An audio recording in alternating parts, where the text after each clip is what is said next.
Good morning, dear students.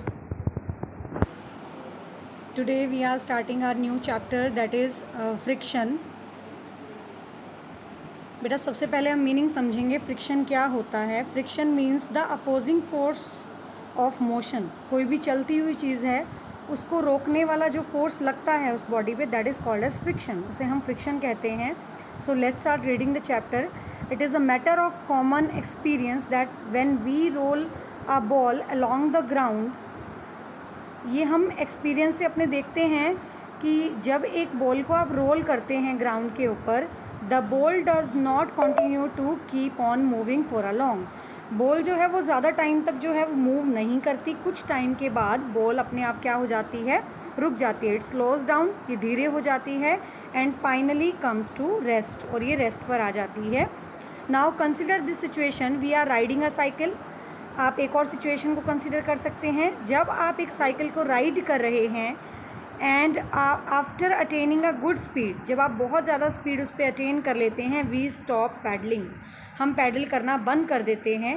The bicycle would be seen to gradually slow down and would stop after covering a certain distance.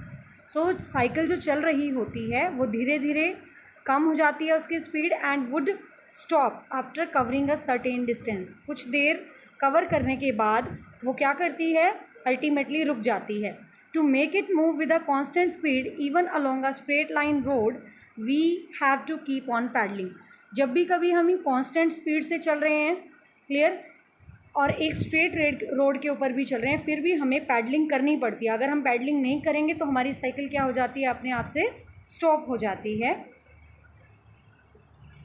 In the last chapter we learn that, last chapter जो हमने किया था force, उसके अंदर हमने पढ़ा था we need external force to change the speed और direction of motion.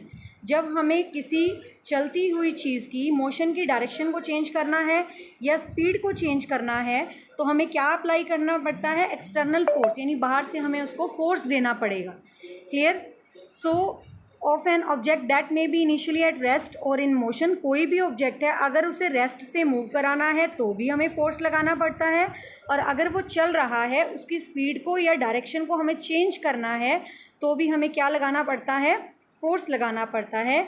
Y do objects like rolled out ball or the moving bicycle slow down.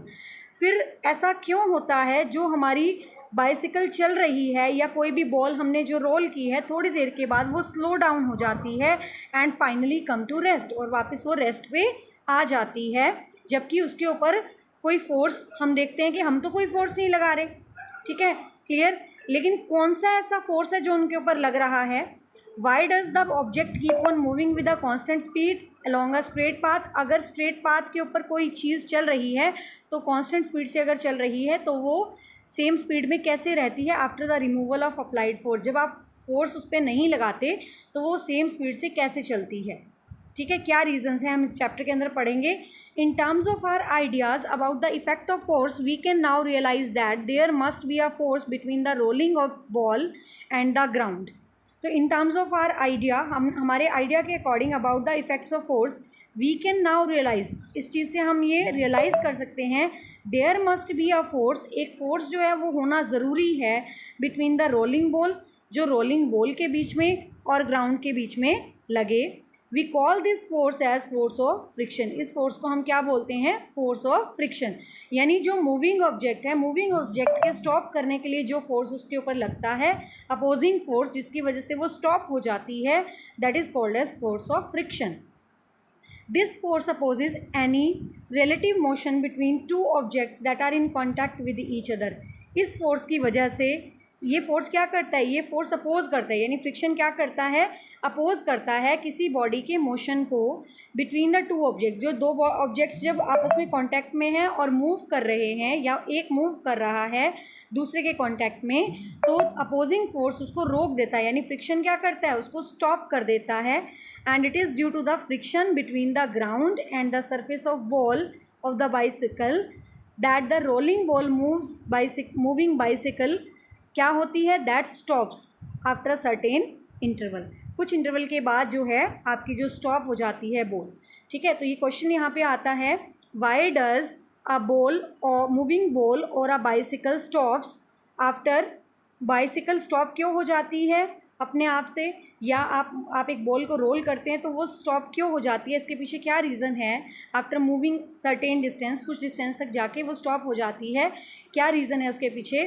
तो यहाँ पे आंसर आ जाएगा, it is due to the friction between the ground and the surface of ball. ठीक है, ये friction लगता है बॉल और ग्राउंड के बीच में, जिसकी वजह से वो अपने आप स्टॉप हो जाती है, या आपकी साइकिल के व्हील के बीच में और ग्राउंड के बीच में एक फोर्स लगता है जिसकी वजह से वो अपने आप चलते हुए क्या हो जाती है, स्टॉप हो जाती है। Clear to all of you. Next है उसके बाद, it is clear from above idea that the force of friction is a contact force. इसका मतलब जो फोर्स ऑफ फ्रिक्शन है वो कैसा फोर्स है, contact force. Let's start doing it. What is friction? We can now say that whenever an object moves, जब कोई object move करता है और टेंड्स टू मूव, और मूव करने की कैपेबिलिटी में है over the surface of any object. Clear, एक ऑब्जेक्ट या तो मूव करता है या मूव करने लगता है किसी दूसरे ऑब्जेक्ट के कांटेक्ट में, there is a force acting between the two surfaces, दो सर्फेसिस के बीच में एक फोर्स लगता है in contact. We call this force as force of friction. इस फोर्स को हम फोर्स ऑफ फ्रिक्शन के नाम से जानते हैं, और सिंपली हम इसको फ्रिक्शन भी कह सकते हैं। We also understand that this force is a contact force. ये कैसा फोर्स है, कॉन्टैक्ट फोर्स है, and always oppose or tends to oppose any relative motion between the two objects or two surfaces in contact. ये क्या करता है, ये या तो कॉन्टैक्ट फोर्स क्या करता है, या तो अपोज करेगा, ठीक है, जिसकी वजह से ये स्पीड को कम कर देता है, अपोज करता है मोशन का। एक ऑब्जेक्ट जब दूसरे ऑब्जेक्ट के कांटेक्ट में मूव कर रहा है तो ये फोर्स यानी फोर्स ऑफ फ्रिक्शन क्या करता है, ये उसके मूवमेंट को स्टॉप कर देता है। ठीक है, जैसे ये आपको दिखाई दे रहा है, दिस इज़ अ ब्लॉक, एक ब्लॉक है, नीचे ग्राउंड है। ठीक है, तो जिस डायरेक्शन में आपका फोर्स लग रहा है, सपोज आप इस साइड इसको मूव करा रहे हैं, ठीक है, आप इसको पुश कर रहे हैं इस डायरेक्शन में, तो फोर्स ऑफ फ्रिक्शन इसके अपोजिट डायरेक्शन में लगेगा जो इसको रोकेगा। ठीक है, क्लियर। सो ये आ जाएगा हमारे पास, so the force of friction always directed along the surface in contact. Force of friction हमेशा सरफेस इन कॉन्टैक्ट, जो सरफेस आपस में कॉन्टैक्ट में होते हैं उनके बीच में एग्जिस्ट करता है, that is it act along the tangential direction. Clear. Next इसके बाद हमारे पास आता है activity number 1, to explore the relation between force of friction and nature of surface in contact. ये हम एक्टिविटी देखते हैं कि कैसे हम रिलेशन फाइंड आउट कर सकते हैं फोर्स ऑफ फ्रिक्शन और nature of surfaces in contact के बीच में। Take 4 match box, 4 match box हम ले सकते हैं, या टॉय कार हम ले सकते हैं, sand paper, plastic sheet, aluminium foil, handmade paper, wooden tray, plastic tray, metal tray and a sheet of vaxxed paper. अलग अलग चीज़ें हम ये सारी ले लेते हैं।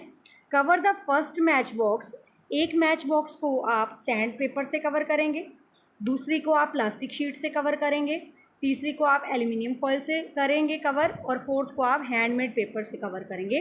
अब हम क्या करेंगे, जितने भी कवर्ड मैच बॉक्सेस हैं उनको along a line, slanting line पे हम उसको क्या करेंगे, उसको मूव कराएंगे।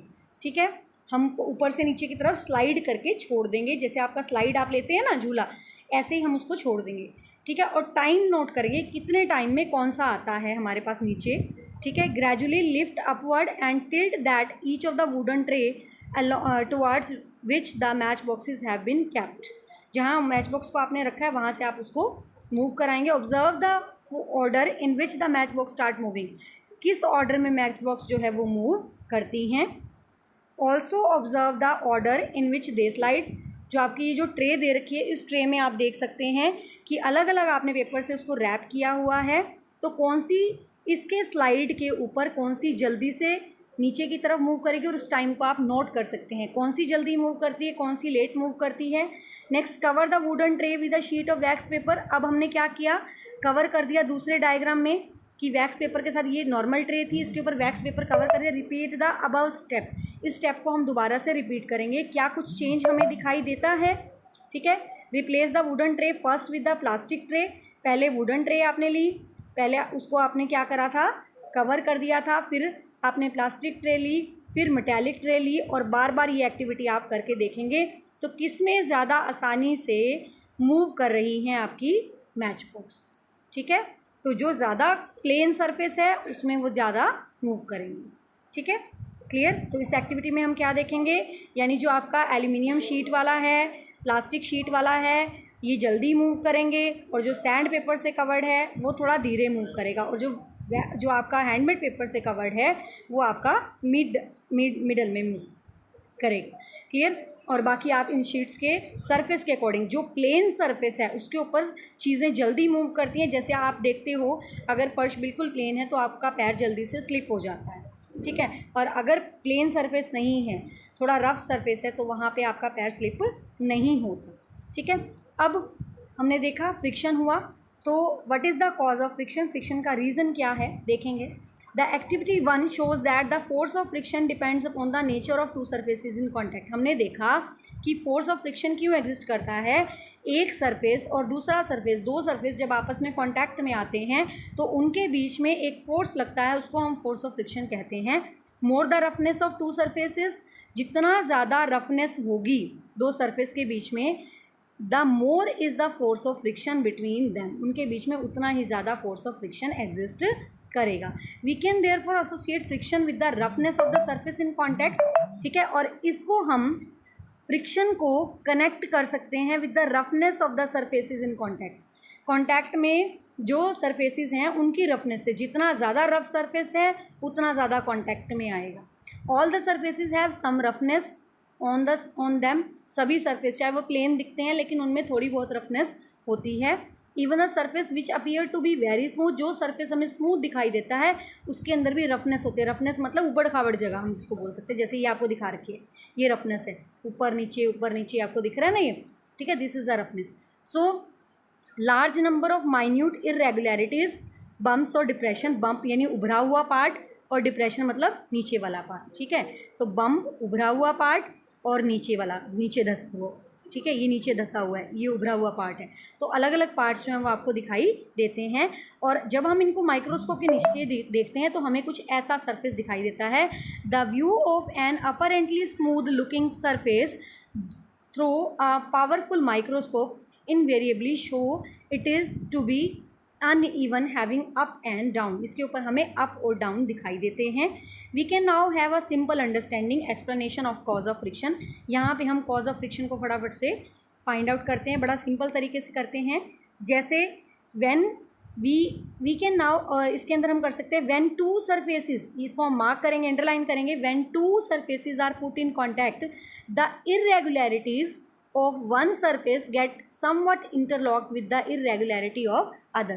सपोज ये हमारे पास सरफेस है, एक सरफेस है, जब ये सरफेस है एक, ठीक है, जिसके अंदर कुछ इस तरह के सरफेसेस हैं, दूसरा सरफेस है वो भी इस तरह का हो सकता है, ठीक है।